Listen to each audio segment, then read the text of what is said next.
Welcome everyone. My name is Bishara, and I am the founder and the director of the Museum of the Palestinian People. I want to start off by saying Happy Eid and Eid Mubarak to everyone who's celebrating. Everyone is celebrating within our community. Uh, I just wanted to first of all introduce myself. My name is Bishara. I was born in Jerusalem and I grew up in Bethlehem. I grew up in the city, and also I grew up in a farm that's outside of Bethlehem. Bethlehem, for people who don't know, is located in the West Bank. It's under the Israeli occupation, and my family had this piece of land where I grew up for since 1916, and it stayed with them. They farmed it throughout the generations, and since 1991, the Israeli government has been wanting to take the farm and build a settlement. And that, being part of this of the my family really has inspired me to open my eyes to what's happening to us Palestinians and to us as human beings, and to educate more people about what's happening in Palestine. I moved to the United States in 2011, and as a tourist coming to the city, the first thing I visited is the museums and the memorials and monuments, and I was really struck by all the stories that has been told through these museums. So we have the Native American Museum, we have the African American Museum, we have the Holocaust Museum, we have so many Chinese, Japanese museums. Different people from all over the world has come to Washington, D.C. to share their story, not just with one event, but with over and over through institutions. And what I saw was missing is having a Palestinian voice, a Palestinian story, and the Palestinian culture in Washington, D.C. Um, and this is how we, how it's all started. It's to create a space in Washington, D.C. to share our story using culture, art, and storytelling, uh, and really create in the world a possibility where the Palestinian view is transformed. Especially that, being in the United States, I found out that our story is mainly focused, is mainly like mentioned as a news item. So whether we are victims, like many people say, oh, look at the Palestinians, like they poor them, right? And the other narrative is like Palestinians are violent. And I wanted to create a space where showing Palestinians as human beings, showing Palestinians as artists like Ahmed, showing Palestinians as entrepreneurs, as farmers, as business people, as people who also came to the United States and created big legacies, whether in business, whether in government, whether in Hollywood. And that was missing, something that was missing in the media. So so this is what the museum is about. Of course, we're sharing many stories.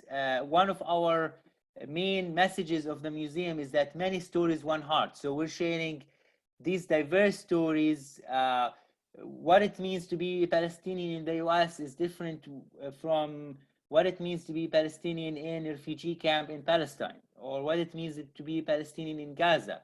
So the Palestinian identity is not just one identity. There's so many identities, there's so many stories, and as we say, the heart is one. The heart is Palestinian, but there's so many different stories. There's so many different views that make up Palestinian. Who are the Palestinian people today? So we're sharing this story beyond politics, beyond religion, beyond any barriers, and in really inviting visitors to discover themselves and to discover their humanity by getting to know who we are as Palestinians. Um, just a little bit about this, how this museum started. We started as a traveling exhibit in Washington, D.C. in 2015. Back then, I actually, one of the first people I met is Ahmed. He was in Washington, D.C. visiting, and I told him, I said, I have this idea. And he said, Bishara, I'm an artist myself, and we can work together. So he went back to his refugee camp in Palestine, and he talked to some of his friends and his artists, some of his artist friends. And then a few months later, he sent me 20 to 30 pieces of artwork, along with some photography and with some stories that we shipped them here to Washington, D.C., and we started showing this exhibit. We put an exhibit together, and Ahmed at that point came to the United States, and he spoke at one of the events. So that's how it's all started. Then the exhibit started traveling around the country, and step by step we built momentum to create a museum in Washington, D.C., a permanent museum that was opened last year in 2019. Since then, we have had almost 4,000 visitors. We got a great uh, media coverage. We got some great positive response, having visitors from, whether people off the street seeing the museum, walking off the street, or we got like universities in the area, universities around in the East Coast mostly, whether community places, whether churches, mosques, visiting the museum, and like discovering the Palestinian story and getting to know us more. Um, up to this coronavirus, we've been doing very well. Right now, we actually have closed. We've been closed since March. We've been closed for almost 2 months and a half at this point. And we in response to that, we have done a virtual museum, uh, which we will share with you a link through the chat, which you can see the museum online. You can see it virtually. We have done a lot of artist talks with artists. We have done a Nakba talk. We have a Nakba survivor share his story. And next week we have a concert with one of the Palestinian famous singer. Her name is Nawal Kharman. She's going to be joining us on a live concert next Saturday. As also as a result of COVID-19, we have lost all revenues, and we've been counting on so many donations that's coming in. Many people has been donors to the museum. We have some are also part of the Resilience Monthly Club, which is a monthly membership of the museum of $19 a month, who've been sustaining us to continue this work and continue to offer free programming and get through this difficult time. And I want to say that we are really thankful for the American Muslim Community Foundation, and there are this foundation and another two donors will be matching up to $6,500 from now until next Saturday, until the concert, for us to keep going and to keep doing the programming, virtual programming. Hopefully not for too long, but we're expecting that the museum will be closed, mostly for most of the summer. So we're trying to plan as much as possible to do online activities and online things, and keep the museum financially stable to open back up once this is over. Hopefully by the end of the summer or early fall, we'll have to see what's what's the safety and the CDC is advising. Without further ado, I would like to introduce Abby, who will be facilitating this conversation, as well as just to thank Hanadi for being on the call, for helping out with the chat and with the technical part, with sharing also with thanking Amber. I want to thank who else was also volunteering on the call? Becca, and so many volunteers, because we're mainly depending on the volunteers for the museum. So many volunteers and so many artists who's helping us to keep going and to keep this process going. Thank you, Abby, and thank you, Ahmed, for being with us, and would love to hear from you. Hi, thank you, Bashara, and to Ahmed for the opportunity to moderate this event today and bring our conversation to Ahmed, with Ahmed, to all of you. To echo Bashara, the museum is a really dynamic space. If you've been to the museum in person or been to some of these virtual events, you know firsthand that it's a great way to stay connected, not just to Palestine, but to the many Palestinians in the diaspora who come through the museum to share with us their stories, their art, their family histories, and so forth. And with the coronavirus, doesn't look like many of us will be able to travel to the region soon. So again, this is a great way to stay connected, and thank you for being here today. So at that, I'm very excited to introduce Ahmed Hmeedat, who will be touching on all these themes today as he shows us the impact of the coronavirus, or COVID-19, in Palestine. Ahmed is an artist. He's our first artist in residence at the museum from our exhibit last year, but he's also a specialist in international refugee law, conflict resolution, and immigration. He has a liberal arts degree with a specialization in human rights and international law from both Al-Quds University and Bard College, and he has an LLM from Syracuse University. Between the US and Palestine, he's worked with NGOs and immigration law firms, as well as curated art shows and given public talks about literature, visual art, and the arts related to the Israeli-Palestinian conflict. So, Ahmed, if you're ready, I'd just like to turn this over to you so you can start your presentation. Thank you, Abby. I really appreciate it. Thank you, Bashara, for your introduction and for explaining and discussing the story of the museum. I am seeing some faces that I already recognize from my time in the US: Mariana, Martha Allen, Paul Costello, Angela, and Julie Blackshear and Julia Ganson. Actually, Julia Ganson and Julie Blackshear have visited me in Palestine recently, and I'm looking forward to see them again.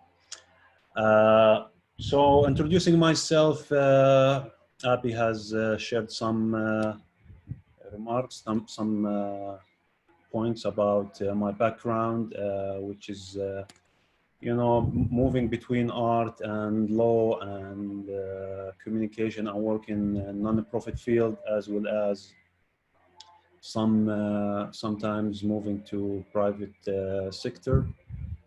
So in this presentation, I will be, the agenda of this talk, I will be addressing, first of all, my story with the museum and how I started working at the Museum of the Palestinian People. Then I would move to the COVID-19 and its impact on Palestine, especially the educational sector. And then I would move to finally talk about the exhibit that I have curated with the Museum of the Palestinian People, which was reimagining a future of Palestine. And after that, definitely will be happy to take questions from you. I'm so happy to see you. Also, I would like to acknowledge the Museum of the Palestinian People for giving me this opportunity to speak today.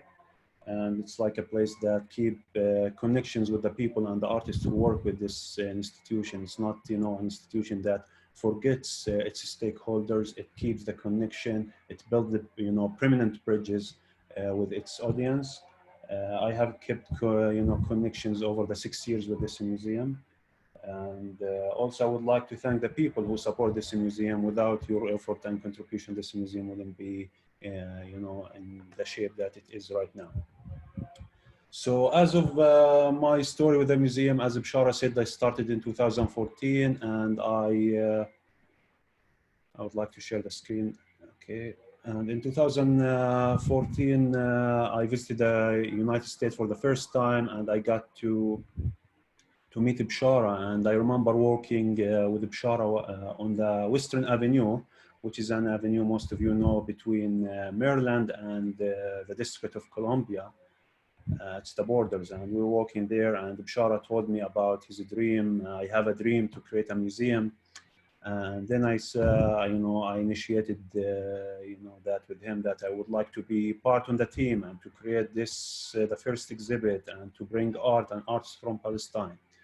At the beginning, the museum, nobody will believe it was just a thought, and the thought has been built by the efforts of Bishara as a director and a coordinator from the scratch, and it has gone under different stages.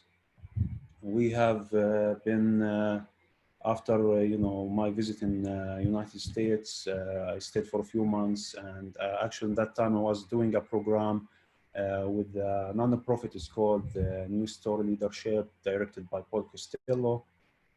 He was the one who invited me to be there and to exhibit some of my artwork, and to bring art to Washington, D.C., and to share my story as a Palestinian who was born and raised in a refugee camp in Bethlehem, the Hirsch refugee camp.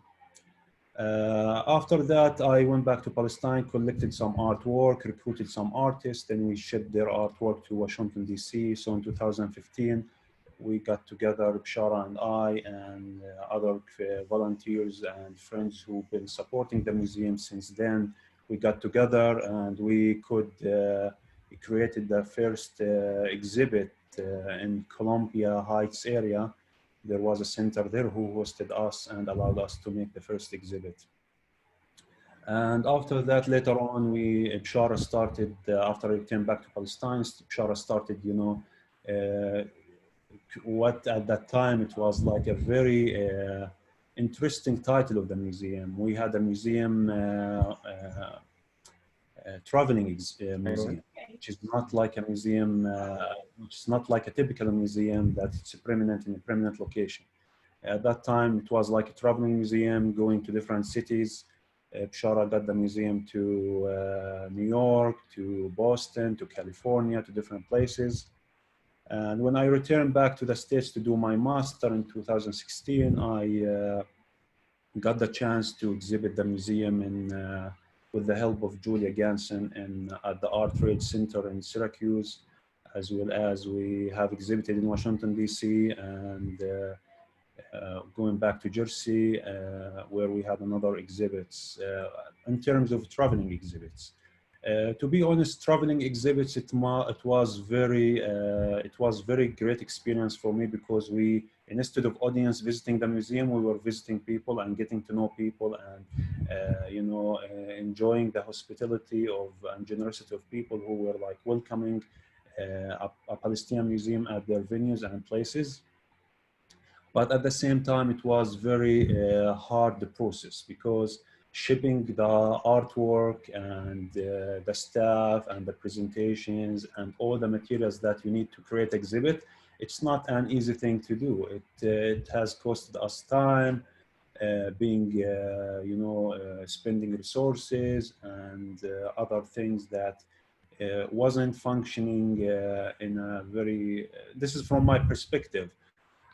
But later on, Bishara started, pitching and calling to create a permanent space, and with the help and the support with all the people who, visited the museum and got to know the museum and its staff, the first location has been found in Washington, D.C. on the 14th Street. And during that time, I got to be on, because I was working on different jobs with law firms and private sector companies in in Washington, D.C. and Virginia. I wasn't devoting enough time to the museum. But once we got the actual permanent place, it was the time for me to, when Bishara invited me to be on that on the board and to be the first artist in residence and create the first exhibit. And then I got to put things together with the help of the team of the museum, which is I'm going to talk later today about this exhibit that we have created and produced together. So this is as for my story with the museum. And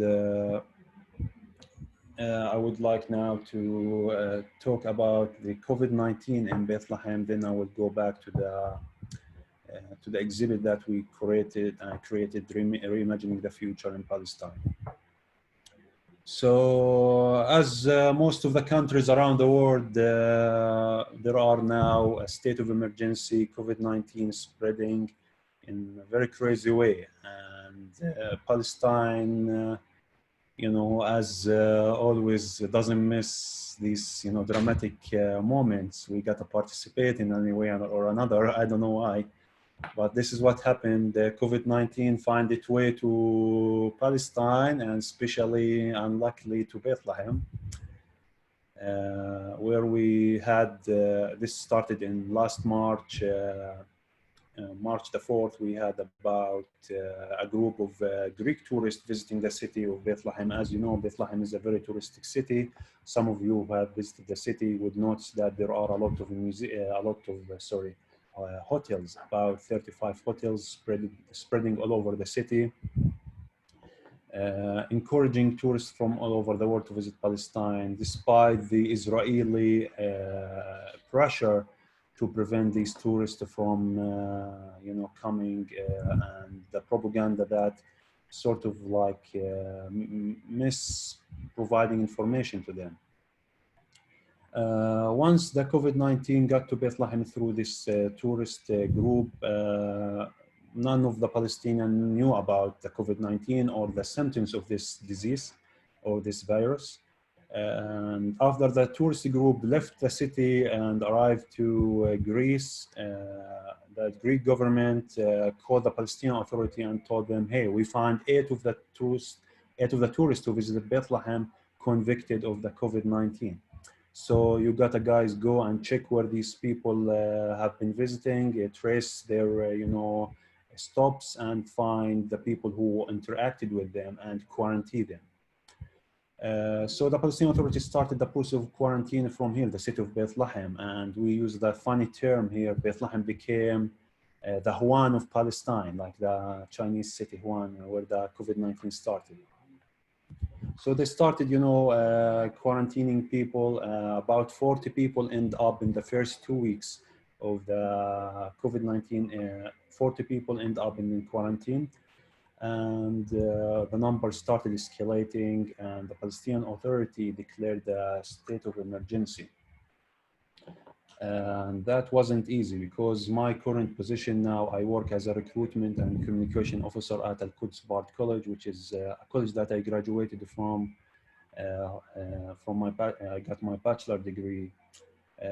This campus is located outside of Bethlehem, and my commute has been affected as one of the staff who is out of the campus, and I need to commute every day. This wasn't, exclusive to me. It has been affecting also the students who are attending classes on campus. Basically, I could say in general, most of the Palestinian academic institutions, they don't adopt, online. They don't have the online infrastructure to build education system. Most of the classes and lectures that are happening here in Palestine, they are, taking the shape of traditional approach, where you have a professor who's preaching and explaining and presenting materials to the students inside the classroom. However, where I work at Al-Quds Bard College, which is the only liberal arts school in Palestine, was established in 2019 as a partnership between Bard in New York, in Ananda, New York, and Al-Quds University. And this partnership has created the first liberal art program in Palestine. We are now having like 9 disciplines, 4 disciplines in natural sciences, and 6 disciplines in social sciences, and 2 disciplines in humanities and arts. About 300 students attending this college from all over the cities of the West Bank, and their commute to the campus wasn't possible, especially after the Palestinian Authority built checkpoints. So it's really a very surreal landscape became into existence here in Palestine, because we have the Israeli checkpoints, but we didn't imagine that we'll have a Palestinian checkpoints. Well, you know, we have Palestinian checkpoints existing at some points, but they are not into you know, active functionality. These checkpoints, they are put there at the entrance of each city just to, you know, to manage you know, taxes when people bringing products or goods from the Israeli areas. You know, the Palestinian Authority try to manage these, you know, shipments by making sure that everybody is following the rules and regulations. So, but with the COVID-19, these checkpoints have become sort of like a hassle, and not easy for people to move between the cities or to do, you know, regular things that they used to do every day. So the campus at this stage, the university administration started to adopt the new tools to tackle and to cope with the new situation. And they started reviving the online infrastructure that they have by increasing the speed of the internet, putting more servers, buying, you know, Zoom Premium and Skype and other, you know, communication tools that help students to communicate with their professors, as well as the professor could communicate well with the students. And that was very helpful.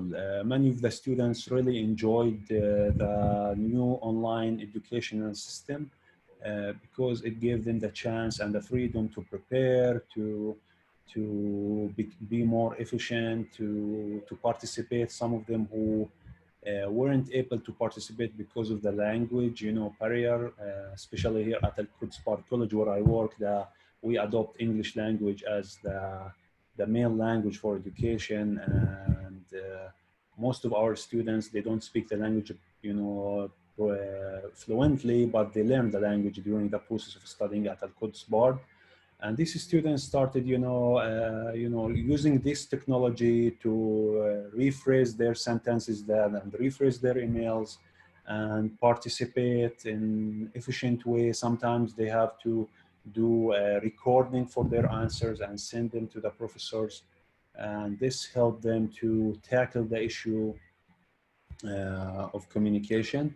But at the same time, I'm in favor of, you know, the traditional educational approach, because it creates the, you know, the connection and the real, you get to know the professor and you get to get into the educational experience in very, you know, strong terms. But in general, the COVID-19 has affected other aspects of life in Palestine. It has also affected the supplement of food. We have noticed that the food shortage of food at the supermarkets, the gas, also the price of some stuff became expensive. The materials that you would use to protect yourself, like gloves, masks, hygiene, became also expensive. The COVID-19 had affected other aspects of life. Even the courts, they have been in like an open like the emergency situation affected the functionality of courts, and No trail has been held since then. If you recently, actually, they started creating just one day for the courts to allow some cases to get in. The banks as well have they got into like an issue. Many people started taking their money out of the banks because they are afraid that the money would run out, and they want to keep some cash in their pockets. You know, different theories people started spreading all over. You need to stuff food and to start, you know, taking the real precautions, and that affected the economy in a very hard way.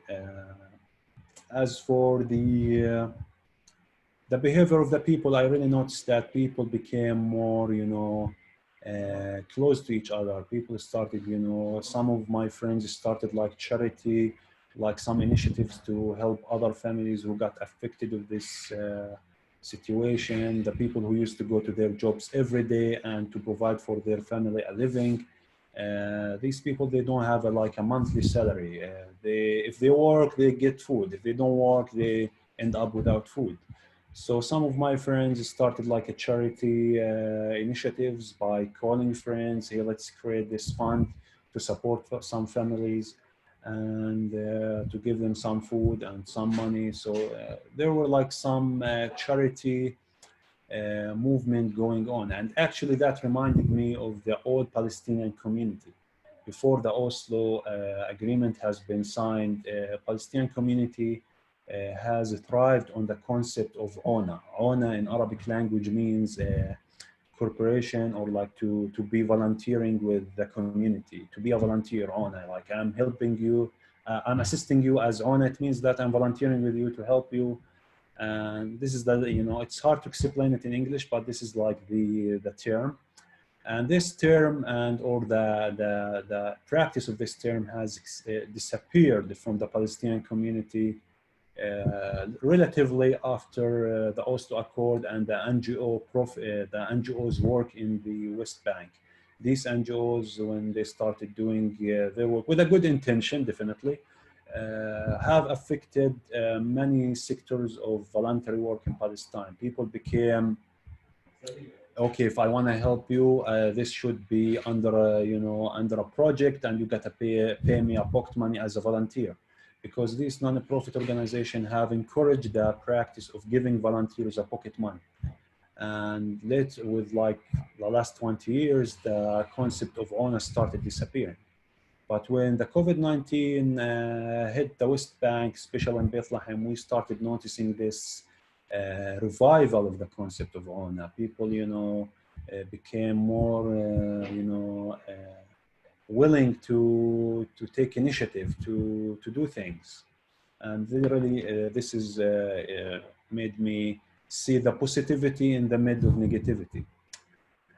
As well as for the government practice, you know, it reminded me when the Palestinian Authority imposed the COVID-19 in the West Bank, the precaution measures like the state of emergency. This type of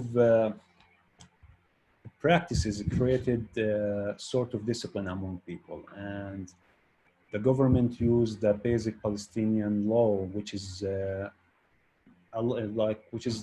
which functions as the constitution of Palestine, but this constitution doesn't have a parliament or doesn't have a Congress. The Palestinian Authority relies on presidential decrees to keep updating this basic law and to create new laws. And the basic law by itself, it grants the president of Palestine, Mahmoud Abbas, and the people who are acting on his behalf, Mahmoud Shtiya and other, you know, Palestinian official figures, it grants them the power to declare the state of emergency. And this reminds me of, you know, Carl Schmitt, the German philosopher. He's a theorist and philosopher who, political philosophers who criticize the liberal constitutionalism. That liberal constitutionalism allows, you know, the sovereign to be tyrant and to be dictatorship. And this is what we have been noticing around the world, not only in Palestine. Government democracies shifted to the state of emergency by relying on their constitution that allows to such a state to happen. And the sovereign, the president or the governor became the only one who issues laws without asking, the people to give a feedback or to wait or to take some time to maybe this is not going to work. And the point of that is that the sovereign is the one who decides on the exception, as Carl Schmitt said, and proved that Hans Kelsen was wrong in his points that liberal constitutionalism or this type of constitutions would work in different contexts and different times. But at the same time, we noticed that, the COVID-19 is imposing on people what is called, what I call it personally, coronavirus discourse, as, Michel Foucault in his writings about the powers who became disciplined by the sovereign power during certain political circumstances, believing that everything happening around us is political. We cannot exclude ourselves from political situations. We became living in a COVID-19 discourse. People are disciplined. Even when you go to public, you want to shake hands with your friends are disciplined by the new situation. They would not shake hands. They would not, hug you. You want to go to different institutions, you will find new practices. The government is acting in a different way as well, imposing on people curfew, imposing on them fines, new laws. This new situation have created a discourse that disciplines people within their community, and they became what I call, acting following the regulations as their governments want, or as the new situation imposes them on them to be. This is as for the political, aspects, and as for the continuity for the COVID-19. We're still under the state of emergency here in Bethlehem. The government, the Palestinian Authority are imposing strict curfew during Al-Eid, the holidays, Eid al-Fitr, because they don't want people to go, because part of the practice, it's like the Christmas in Washington, in the United States. People during Christmas, they go and they visit, their families, they hang with each other, and that would affect, they would help the spread of the coronavirus. Especially also that the workers would come, the Palestinian workers who work in Israel, they would come to the West Bank, to their families, and they might go and visit other people. So the Palestinian Authority, they don't want people to get together and increase the spread of the virus. There are many voices are saying that the coronavirus would end up soon. These strict measures, perhaps in June we'll have an open up. People could go to work. I could go back to campus. Students could go take their summer courses. We really hope for that, because to be quarantined for a few days, that would be fun. But for the long term, you really get bored, and you don't hit the limits that you believe that you can hit. So this is as for the COVID-19, and if you have any questions, please maybe you pass them to Appy or other staff, and we will be answering them at the last part of this presentation. I will be talking about the first exhibit now. I'm sharing the screen with you, if you can see it. This is the exhibit that I have worked on during my time in Washington, D.C. I stayed in D.C. for about 3 years. And during my time there, as I have said earlier, Bshara, Nassar, and the other members, Fakhra Halloun, Paul Costello, Nizar as well, we got together and we started brainstorming for an exhibit And we came up with the idea to reimagining a future. Why reimagining a future in Palestine? Many of you would ask. In fact, the typical Palestinian art movement has been about commemorating the past. It has been about getting back to the old stories, to focus on the suffering, and to and focusing on these concrete issues and the core issues of the Palestinian cause. To be honest, I have done a lot of artwork that commemorated the Palestinian story, that focused on the suffering, but I never thought about reimagining a future. And to be honest, my time in DC and getting to know, the American story inspired me to start thinking in a different way about creating an exhibit. And actually, hearing speeches by John Kennedy in Houston, Texas, addressing the people during the Cold War and saying, we choose to go to the moon, not because it's easy, because it's hard.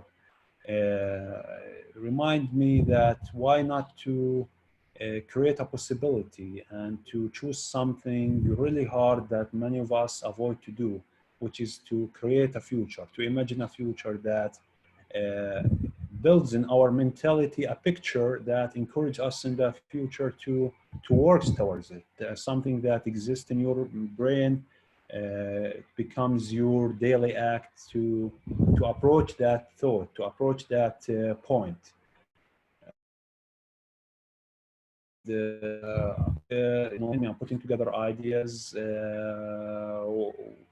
My idea was to get the thoughts from many people as could, because this is like a collective work. I don't want to take the credits by myself to this work. It's like, I believe when art is made by the contribution of others is more valuable if it's created by one individual. So we created a monkey survey, as I believe, monkey survey or survey monkey, I don't remember. Anyway, but we shared that monkey survey with many of the museum. Perhaps many of you received that email that asking you to share your thoughts. And some of people, actually there were like a lot of negativity in the answers, that it's hard to imagine a future in Palestine. Palestine is already disappearing. Israelis are taking all of the territories and there are checkpoints everywhere. But actually there were some voices who were very optimistic. They had like a vision and a plan and a mission to create something in the future. And part of the thoughts actually like to create a checkpoint memorial, or to see the wall vanishing and disappearing. So after we spread the survey and we got the thoughts, this is the process of making this artwork. We discussed the thoughts that we collected from these surveys, and we start narrowing them down to this like few, maybe like 10 or to 12 thoughts that we were about to turn into sketches. And when we agreed on these thoughts, there was a thought to create a poster that encourage people to start planning to see this exhibit. So we created this poster about the museum of the Palestinian people, and that the museum would be opening soon in Washington, D.C. On the 14th Street. We spread this poster in many places in DC. Actually, this poster at the Green Zone, Bishara and I, we went there and hanged it, and we hanged it in other stores in the area. We send it also by email and newsletters to all of our followers and the audience of the museum. And this, visualization created the momentum in people to start, curving to see this museum and the first exhibit happening. So we put I put together 4 paintings that depicts a future of Palestine, in my opinion, and these paintings are already at the museum. So this is the first painting I did. It's called A Normal Day in Palestine. It's a Palestinian man sitting in a very tranquil, in a very peaceful situation, chilling, smoking, what typical Palestinian would do, smoking the hookah. And in the background, you would see a checkpoint that is not functioning anymore. It's written on it, a checkpoint memorial. And this is part of the vision that we are imagining a future where there is no checkpoints in the West Bank. People would visit the checkpoints as museums, not to be going through these checkpoints and undergoing the suffering and humiliations and arbitrary practice of the Israeli soldiers. I really love these paintings too much. It was made on canvas using acrylic colors. I'm really into portraits and human anatomy. So I like to draw the figure and to focus on the proportions and to go into the details of the portraits and the skin and the colors. I am not, into architecture. I didn't do a lot of architecture in my work, but perspective sometimes gets into my work. Also, I like to use the contrasting colors because I believe they would encourage the viewers to see things clearly and to make the eye feel comfortable to the object. Ahmed, I love this work, but we have about 15 to 20 more minutes, and I want to make sure we have time for everyone's questions. We have a ton of questions in the chat. If you're open to starting the Q&A here. Okay. Okay. I will go through this in 1 minute, and we can move to the questions. Okay. Sounds good. Okay. This is another paintings. It's called The Orange of Jaffa. It's a Palestinian man in a modern fashion, cultivating the land. It's, the sun is shining. It represents for me like it's a symbol of like future, as well as this is another scene of a court where I'm imagining the future of justice, where Palestinian legal system is bringing perpetrators, criminals who committed crimes in Palestine before the justice system, especially the Israeli soldiers who have been doing a lot of inhuman practices and committing crimes against the human rights international law. I got inspired by Judge Jackson. He's one of the American judge who was on the Supreme Court, and after the end of the Second World War, the American government sent him to Nuremberg trial to be the prosecutor of the Nazis. And I got to know his daughter in DC, who's still living now in near Bethesda, and she told me the story of her father. So I got to make this painting and reimagining something that might be possible in Palestine. And this is another painting I also painted relying on I got inspired by a German artist who created a work about the Berlin Wall. His name René Fitting, and his work is at the Stedel Museum in Frankfurt. And this is like me imagining the future of the world that is cracking down, and the sun of freedom is entering through that. And this is what I'm doing these days. I'm working on portraits, creating these gesture portraits, and making collections of that. Hopefully that turns into an exhibit soon. And thank you. Wow, your paintings are gorgeous. Thank you, Abby. So does anyone, I know we have a lot of questions in the chat, so at this time we're going to unmute, if you want to unmute yourself, or we can go ahead and unmute all of you. And so whoever wants to take the first one. Hi, Abby. Yes, can I go first? Sure. Hi, yes. Good afternoon, everybody. Hi, Ahmed. I guess we've met before. I'm Ramsey. I'm joining you guys from New York, and I have a question. Since Ahmed is the host, um, in the shadow of of the annexation, the annexation threats from Israel, and dismantling the PA and all that talk. Do you think that Israel has used the fact that we, as Palestinians, we cannot like gather right now, we cannot go out and protest, to present this annexation law, and furthermore promote this right-wing agenda? What are your opinions on that, and how is that being reflected in your arts, since you're very passionate about it? Thank you. Uh, Thank you, thank you. I would like to rephrase what you have said. I'm not sure if I got it right. You are saying how the practice of the Israeli right wing is Yeah, affecting. yeah, I'm saying, do you think that Israel actually has used the current corona situation lockdown in the West Bank to promote this annexation law? Like, do you think they actually took advantage of the fact that we cannot gather and go out and protest, these days? And how is that being reflected in your art? Yeah, definitely. Thank you for this question. I believe, yeah, they have utilized the current situation. There have been actually where I live, have a house in the Haitian refugee camp.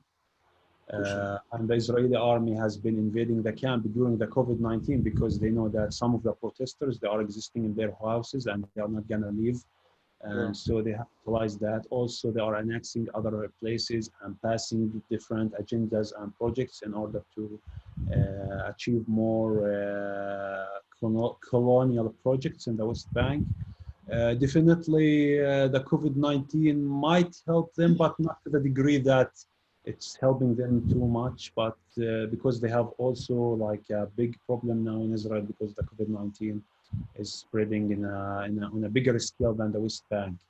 Mm. But definitely, yeah, they are that has been used. Also, I would like also to acknowledge that the exhibit, I didn't mention that the exhibit that we put into the reimagining a future has been wasn't going to be possible without the contribution of Paul Costello, who is one of the supporter of the museum and supporter of my work. I would like to thank him on this platform. I believe he's attending here with us.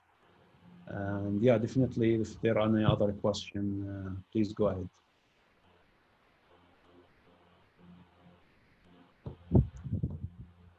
We had one question in the chat about COVID testing clinics. Where do Palestinians go to get tested for the coronavirus? This question was from Jude. Yeah, thank you. Actually, as for testing, we have a very big shortage on testing. And at the beginning of the spread, the Palestinian Authority used to test people and sending the samples to the Israeli laboratories. And the results needs about 24 hours to 48 hours to get back. And even the Israelis, they are not doing fast testing for their own people as well. So the testing in the West Bank is very limited. There are not enough labs, and one point that even private hospitals, they are not accepting people who are convicted with with the COVID-19 to be hospitalized. Only the governmental hospitals are responsible for that. And the level of testing is still very low and not efficient. But in terms of the spread has been controlled because the Palestinian Authority imposed a very strict, laws and movement, and we haven't been, suffering in, of severe consequences of the COVID-19. Luckily, the people who died of the virus among the 400 who got infected, about like 5 to 6 people, not a big number, and people who got infected, they didn't suffer from severe symptoms. We had Yes. another question about folks who might have lost their jobs or were otherwise economically impacted by the spread of the virus. You talked about charity earlier, but are there any other support systems, whether maybe from the PA or other institutions on the ground that can help folks who've been impacted? As for the people who lost their jobs, there's a big sector of the Palestinian labor force is relying on construction workers. Many of them, they work in Israel, and the first once the spread started in the West Bank, many of these workers, they didn't go because they were afraid that the number of the cases in Israel is higher than the West Bank. They don't want to be infected, so many of them didn't go to work because they are afraid of the infection. And the people who work in the West Bank in the private sector, excluding the hospitals, banks, and governmental security apparatus, they haven't been working, and some of the private sectors, they didn't pay the wages for their workers, and that led to big hardships. But later on, the people and the workers who used to work in Israel, they started taking the risk and going to work by staying like the whole month there and coming once, and once they come back, they quarantine themselves for like about 2 weeks. Some of them did that. Some of the people whose businesses wasn't functioning, and during the COVID-19, because of the closure, they moved to a different business. I have friends who had like a store, fashion, selling like outfits and clothes. They couldn't, open their store, so they switched to start selling and manufacturing masks and selling them. People started being creative and moving to different, income, living resources, and just to keep the wheel of living going on. Yes. Does anyone want to ask? I'm happy to keep reading the questions in the chat, but I want to give people an opportunity to ask themselves. Yes, please. Can I just, this is Paul Costello here. Actually, maybe you should see my face, but my ugly face. Yeah, all right. Okay. Wonderful. Great to see you, Ahmed. The beautiful benefit of Zoom that we could actually have people from across the world. I'm so proud of what you delivered. I'm so proud to have been part of the commission of that. I know we originally had plans for more pieces of this exhibit. If we found a commission for one more piece that didn't get a chance to be painted, what would that piece be, I wonder? What were you thinking in terms of the other exhibit pieces that you were working on or thinking about? If there was one more, what wasn't painted that you would have loved to have painted? Thank you, Paul. I have put together a piece about the sector of technology. It's how I am imagining this very vulnerable sector of business in Palestine, where it's gonna move in the future, creating an artwork about how I had some sketches, but they didn't end up to be made into a real piece. It's hard to explain. It's sort of like abstract work, and which is not going to fit with the type of genre that I'm having here.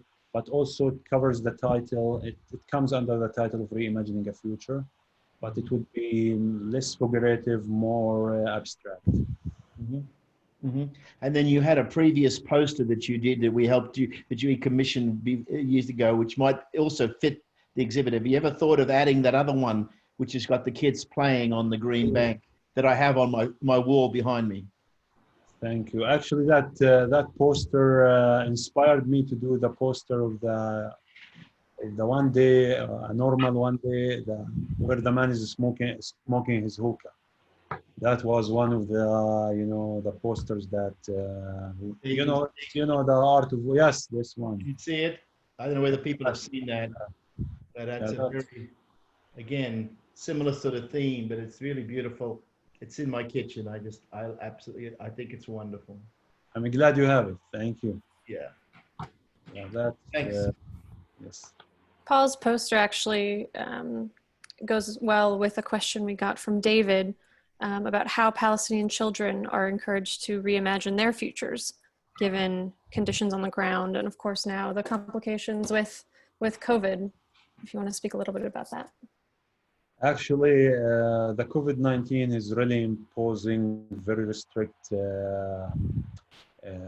chains on the process of reimagining now, because everything under the situation on hold. It's like when people were we're still living under the Israeli occupation.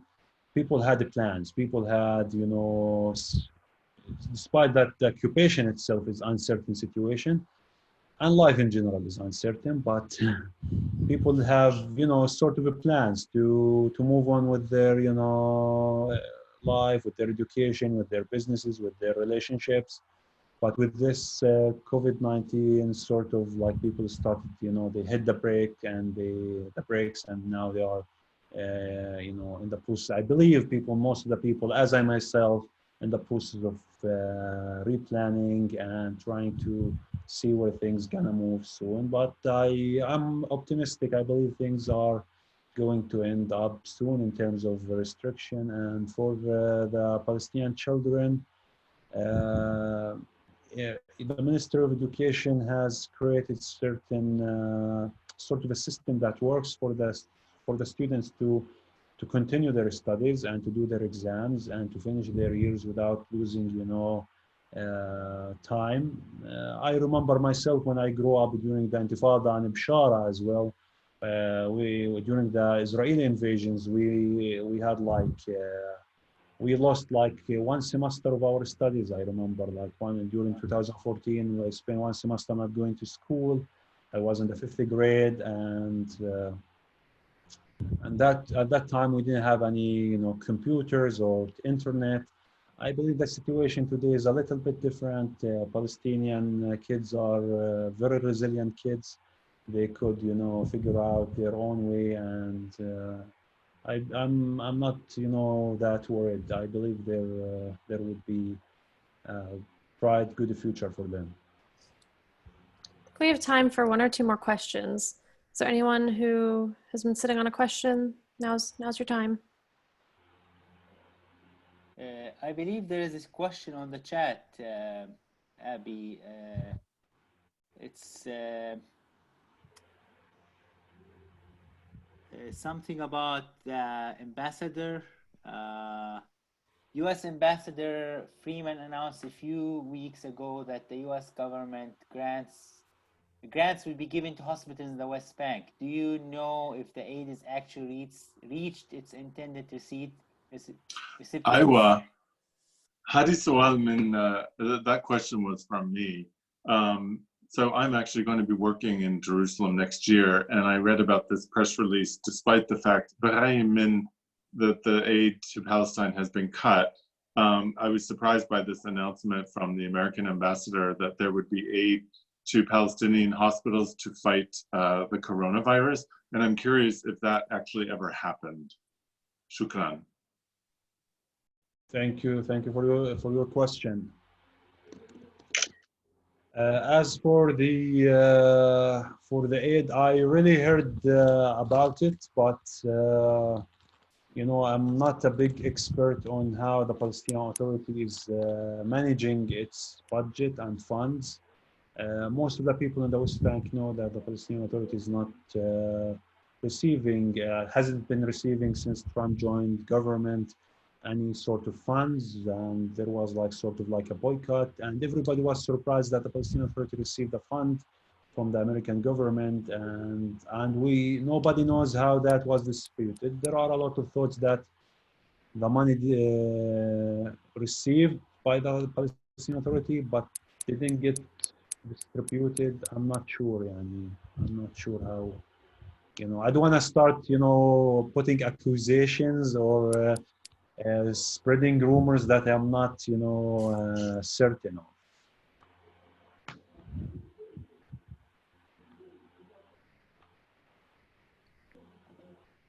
Thank you. I'm scrolling through the chat to make sure we didn't miss any. Have the Any PA questions? supported the Palestinian people? Is there any kind of cash handouts or like maybe food that the Palestinian Authority Yes, is going there was a big campaign once Bethlehem been under the quarantine because it was the first city going under that situation. Palestinian Authority sent like a lot of trucks full of food and supplies to the city. They distributed them and like sort of like food supplements into big bags and giving each family like a bag that has about, let's say, less than like about $90-80 of food inside it. And they did that, I think, twice, 3 times, but during the last 3 months. Maybe more, but it wasn't like a big distribution. Like I believe, like people in the middle class families, they didn't receive, but they have been distributing in refugee camps and some of political factors and NGOs who work for the Palestinian Authority got into these campaigns, and they started distributing also as part of subsidizing these campaigns. But there is a big shortage in terms of like distributing new food supplements on people. I have heard a lot of stories that some areas didn't receive. There have been a big number of marginalized communities that didn't receive, and the government is sort of like trying to cope with the situation. I'm not sure if they are doing enough. Personally, I believe they could do much better than that. They could plan well by imposing, more restrictions on banks, for example, on entities that giving people loans, by adopting more strict measures, stuff like that. I have a question. Is the vegetable souk in the meat market in Bethlehem, is that open or is that totally closed? Thank you. Yeah, the market is closed. Sorry, it's open.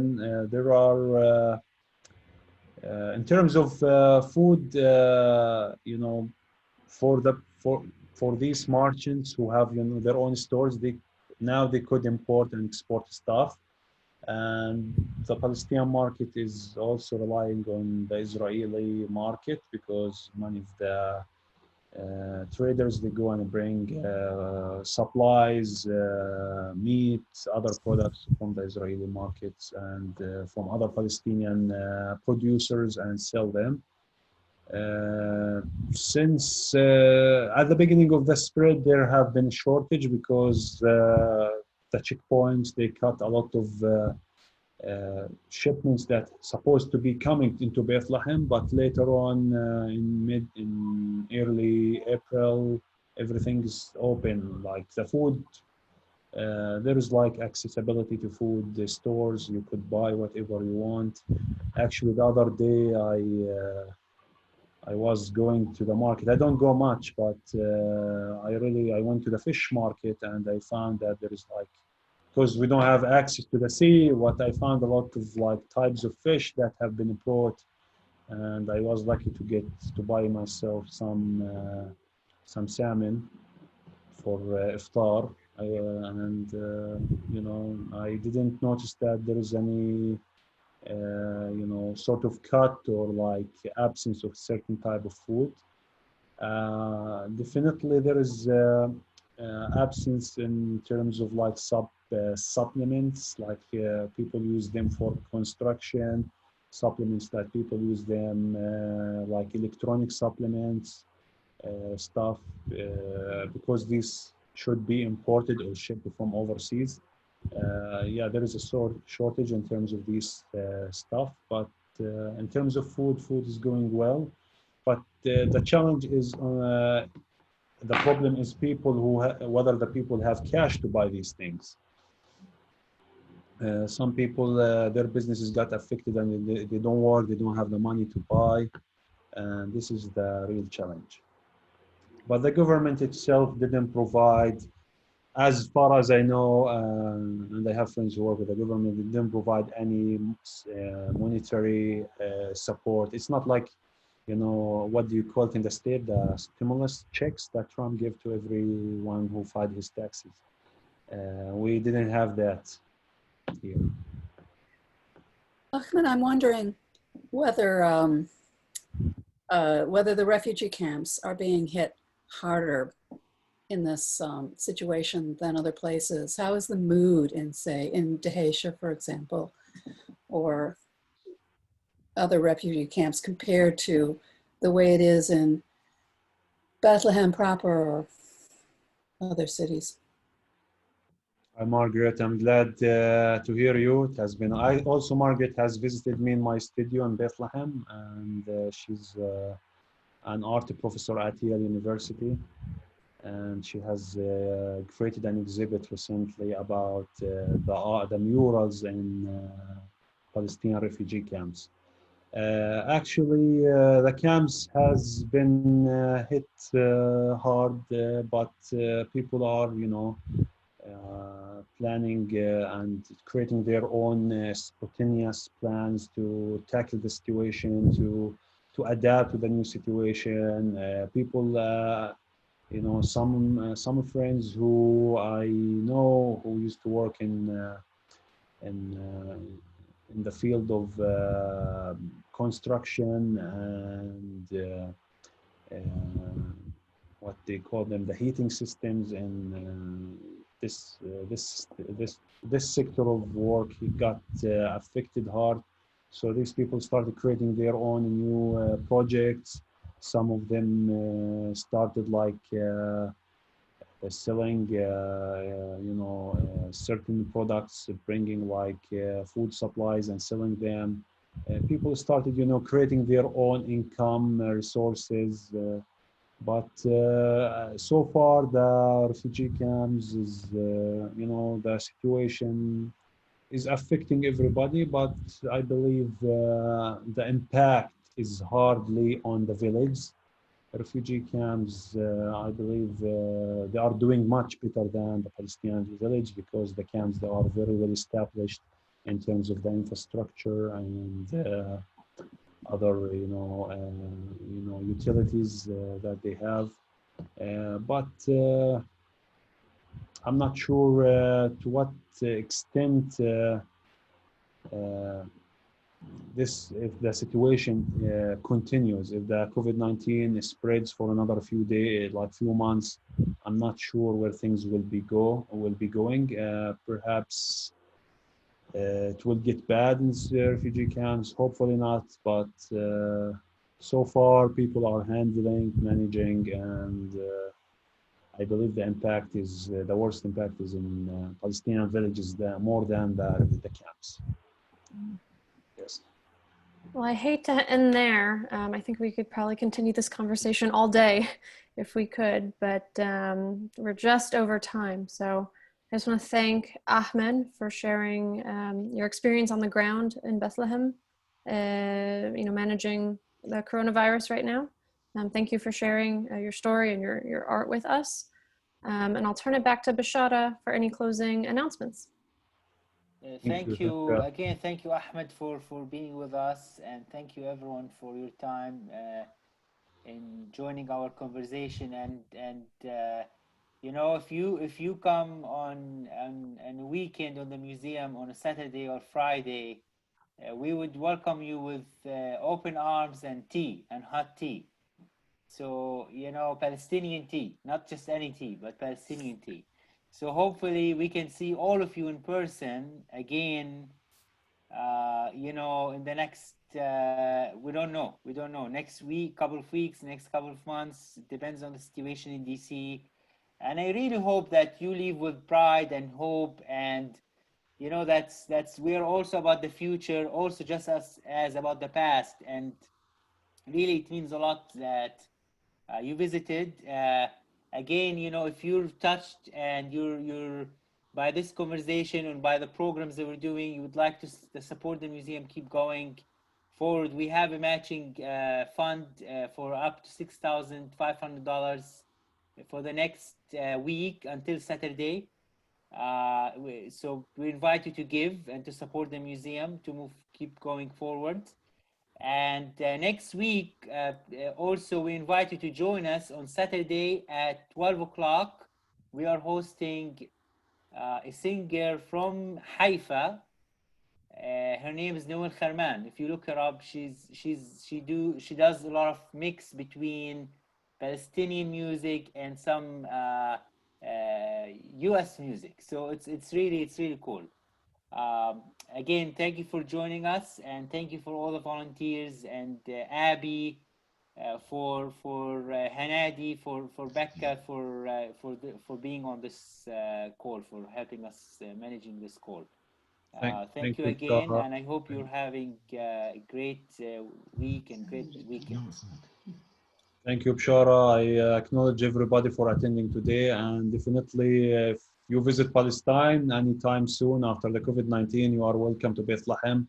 Inbox me or email me. We will be happy to have you and to take you around. Thank you. And thank you very much. Thank you. Thank you. Thank you. Thank you.